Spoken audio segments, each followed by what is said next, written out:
Hello friends, welcome to another episode of my channel, whatever you want to call that. Alright, so as you may have seen in a previous video, I recently received or purchased the Dart Zone Ballistic Ops Velocity. This is a flywheel powered, hopper fed, semi-automatic blaster that fires high impact rounds. And it came with pretty big hopper. It came with 40 of the rounds. These rounds are honestly pretty nice, and I think they're my favorite high-impact rounds, more so than the Nerf Rival brand ones. If nothing else, I really like orange. I'm not that keen on yellow, so I'm glad to have those. But I do not like to stock C or D batteries or whatever this takes, and I'm something of a modder, so we are going to mod this bad boy up. I think before I try and mod it, I'm going to remove the battery tray. There we go. Now, as I understand it, this blaster is basically identical to the Walmart branded Adventure Force accelerator blaster, with really the only difference being price. Some of the branding on the blaster itself and the packaging, of course, and the accelerator comes with a smaller hopper, but not by a lot. The blue revision of the accelerator does have an agitator in the hopper, and I think they reportedly solved some problems that the initial green runs of the accelerator had, with flywheels slipping off the shafts or something like that. I don't own any accelerators, so I'll take people's word that they are the same base blaster and only the hopper is different. Doesn't really matter for this purpose, but honestly, if I had to pay full price, I would have gotten the accelerator because it retails for $25. This retails for $40, and I don't think those extra 8 rounds are likely worth it. This is size D, and I'll be honest, I don't think I even have D-size batteries in the house. I'm going to leave that off while we're modifying it. Now, just a quick caveat here. I don't think I've actually watched any videos regarding modifying this blaster, so it should be pretty straightforward. It's just a flywheel blaster. And so all I really intend to do is get myself a connector for XT60 in the battery connector in the battery tray. I am actually intending to use it with an 8.4 volt NIMH pack. I do not own any LiPo packs. I've been kind of a scaredy cat for them thus far because of the warnings that people give about they can catch fire or whatever, and for me, it wasn't really worth the risk. I mean, for most Nerf Rival mod, it is worth it, and that's perfectly fine. But whatever battery you hook up to this ought to be fine. I'm sure you could run it off a 2S LiPo. A lot of people apparently run these off a 3S, and the 8.4 volt is somewhere in the middle. So let's get started on removing some screws. I don't know if in the Powerball blaster we could take the handle off entirely and the rest of the blaster was still there, but I don't know if that's going to be the case. It may be that the handle holds the body closed, but we will find out.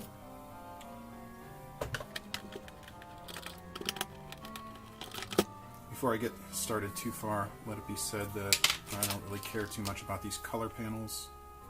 I've never really cared about Team Blue, Team Red, Phantom Core, whatever. I think this probably looks kind of silly without any panel in it, so I will go ahead and put these in. Did I put that in upside down? No. The 2 blue ones are... Oh, I see.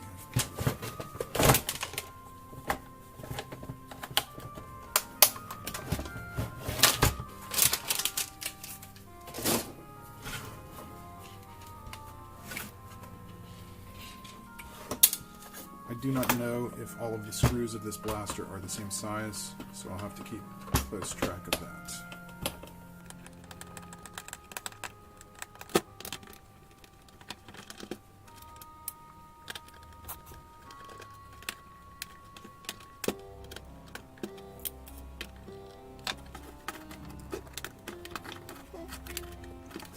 At this time, removing just the handle screws doesn't seem to be letting the handle itself split apart, so we'll open up the rest of it.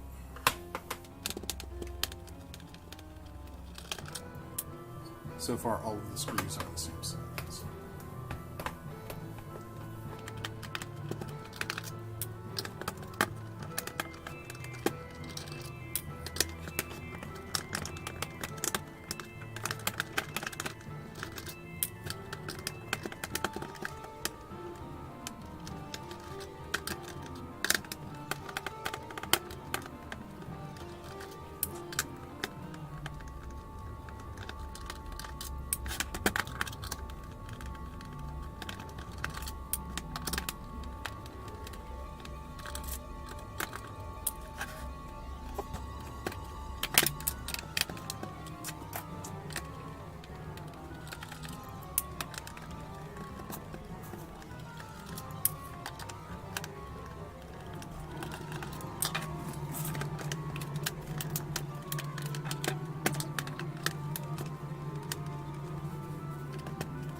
Alright, so this blaster is disassembled. Now a few quick notes.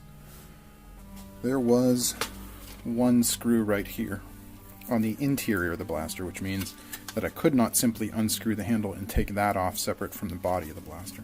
No big deal, just means it all had to come apart together. Secondly, since I am only going with an 8.4 volt NIMH pack, honestly, I don't know if it's just that the housing of the wire is thick, but the wire looks relatively good.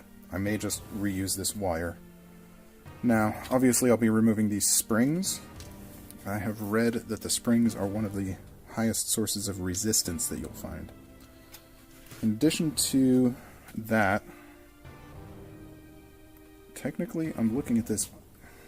I can remove, if I want, I can remove this lock, or this is a switch lock, electronic lock, which says if there's a hopper inserted, you will be allowed to rev, and if it's not inserted, you cannot rev. I might remove that, but is it such a bad thing to not be able to rev if... I don't know. I might leave this one in.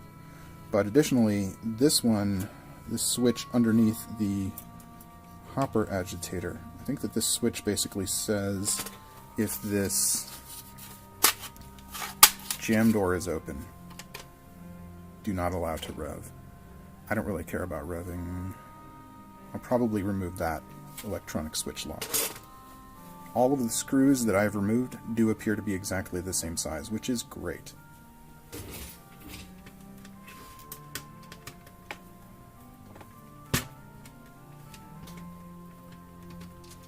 I'm removing the trigger mostly to get it out of the way.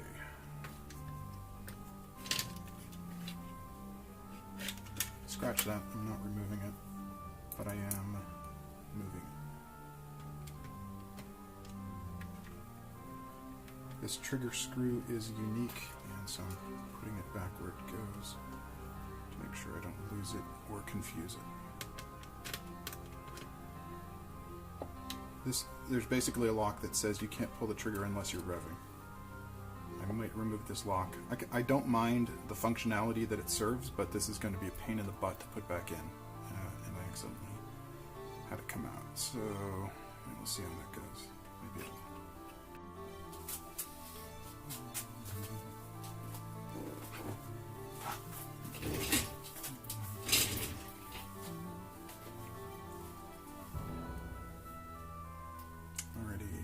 to plug in a soldering iron. That takes a while to heat up because I'm too cheap to buy a good one. Need to desolder these two. Solder more wires onto there because these are just not long enough to go in there. And need to do something about that switch. So let's take the switch out.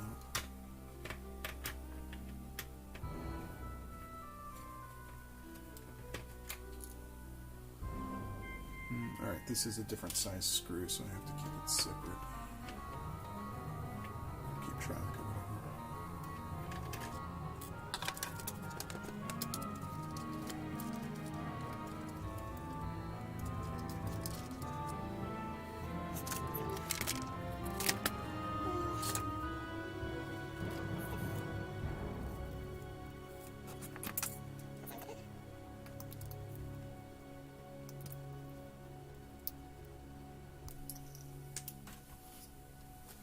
Now the trick here is, I don't know which one of these was normally positive and negative blue. And well, I could look at the battery tray. Which way did the battery tray go in though? Battery tray went in like that, right? Yeah. Alright. So red is positive. Okay.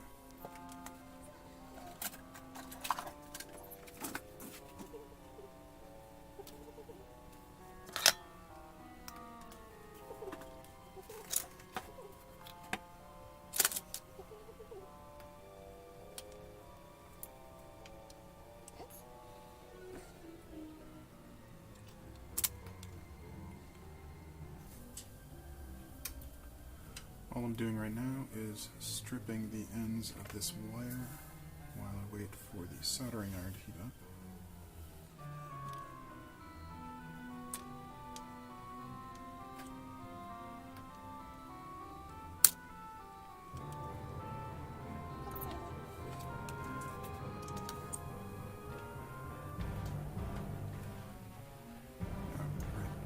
I don't want to just desolder the blue one.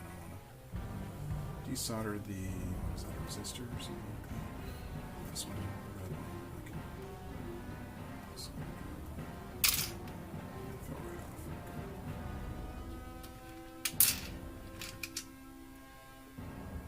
Not likely to use that for anything.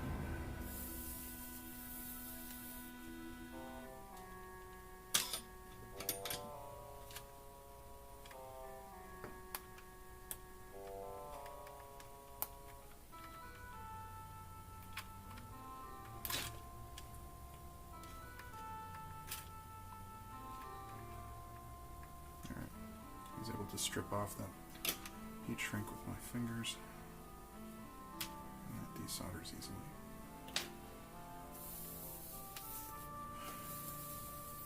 And let's get this tiny switch off too. If I can do that without disassembling this too much. I hope.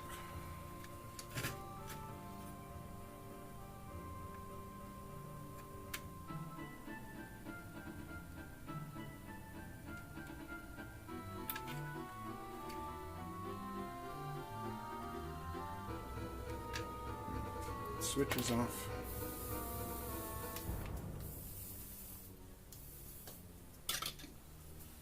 Let's see.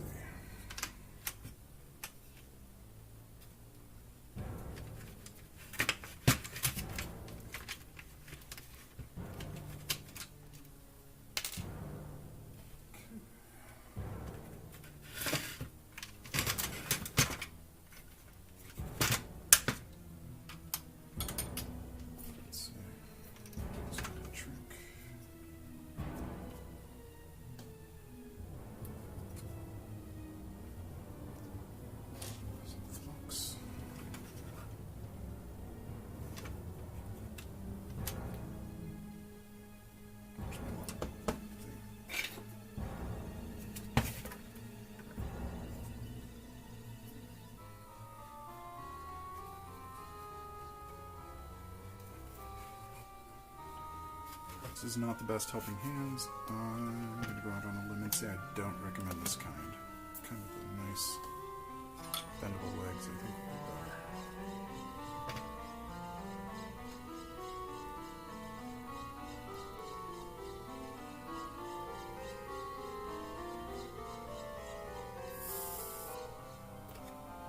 nice tight joint.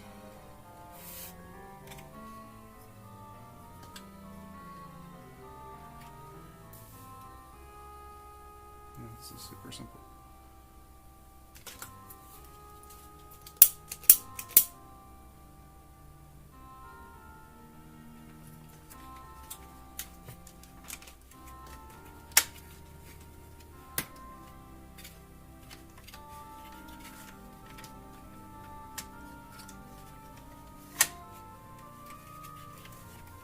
I'm seeing that the shell of the blaster actually has some small kind of teeth in it that are supposed to hold wires.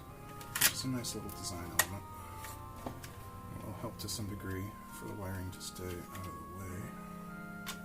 Alright, now I just need to extend my wires.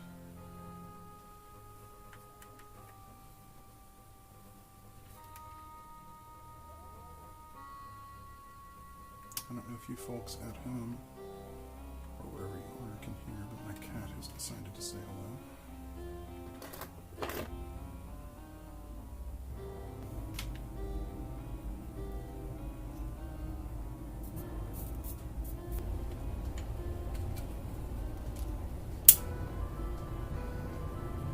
Okay, I'm an idiot and I just put the red on the black. I just have to remember to flip that. That was really idiotic.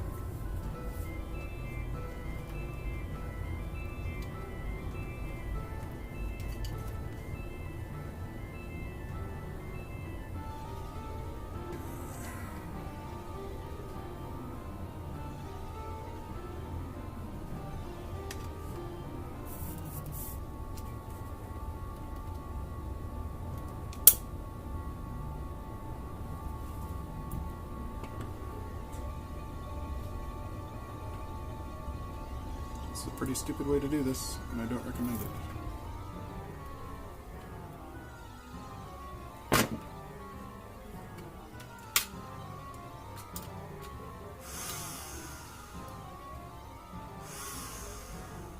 But they are spinning in the right direction, so I just have to remember to deliberately wire the XT60 backwards because I was an idiot, and I wired black to the red and the red to the blue. That was pretty stupid.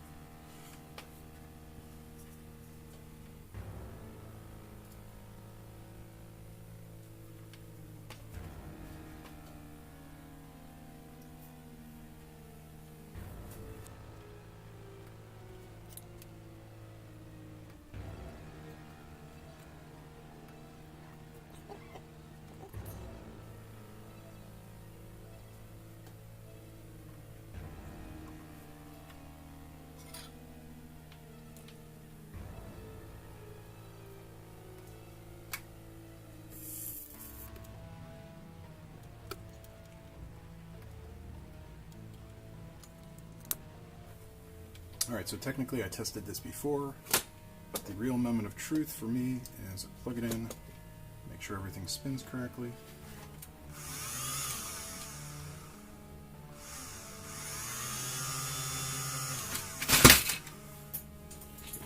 Everything does spin correctly at this time. I haven't really charged that NIMH pack in a while, so I expect with a fresh charge it will be better. But that's about it.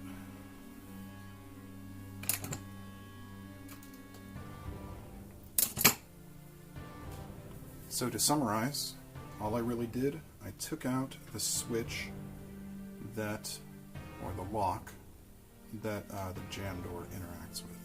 So if I open the jam door, the blaster will still rev. I decided to leave in the switch that is activated when the hopper is inserted. I figure it won't hurt to have that in, and I'm planning currently to leave in the lock that prevents you from pulling the trigger unless you're revving, but I may take that out. Anyway, this is basically done. All that's left is to put everything back in and screw things together. I probably will have to make a very small notch in the plastic where one of the springs was going to come through. And that's because I want to have my wires coming up into the original battery compartment. And the wires are a tad too thick to do that. That might actually work without... Yeah, I'll actually give that a try. That might work as is. Anyway, I hope you've enjoyed watching this, and I hope to see you at a Nerf War soon.